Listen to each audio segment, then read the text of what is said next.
Հանրապետություն կուսակցությունը մեզ չի առաջարկել դաշինք կազմելու, մենք իրեն չենք առաջարկել դաշինք կազմելու։ Ես շատ լավ հարաբերություններ ունեմ Արման Բաբաջանյանի հետ, հաջողություն եմ մաղթում իրենց, եթե իրենք ազգային ժողովում անցնեն, ապա առաջին հերթին, եթե կոալիցիա կազմելու խնդիր առաջանա, առաջինը կազմենք իրենց հետ, որովհետև գաղափարական առումով իրենց հետ ավելի մոտ ենք, քան քաղաքացիական պայմանագրի հետ, որը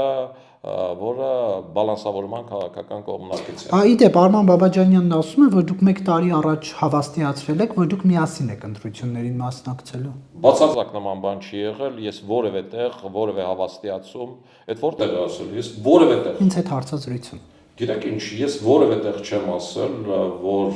որևէ կուսակցության հետ միասնական գնալու եմ։ Ես ընդհանրապես ի սկզբանե հայտարարել եմ,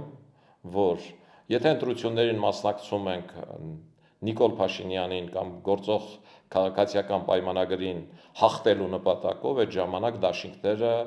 այդ ժամանակ դաշինք կազմելը իմաստ ունի։ Եթե մասնակցում ենք ազգային ժողովում արևմտյան որպես ուժ ներկայացված լինելու առումով, այդ ժամանակ դաշինքը ոչ նպատակահարմար է։ Ռուսաստանի նման հակազդեցությունը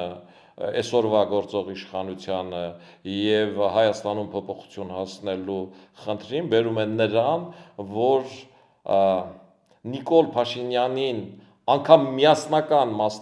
ողջ արևմտյան դաշտը, արևմտամետ ուժերի դաշտը միասնական պարագայում հանդես գալու դեպքում հաղթել չէր կարող, իսկ ռուսական այդ միասնականությունը կամ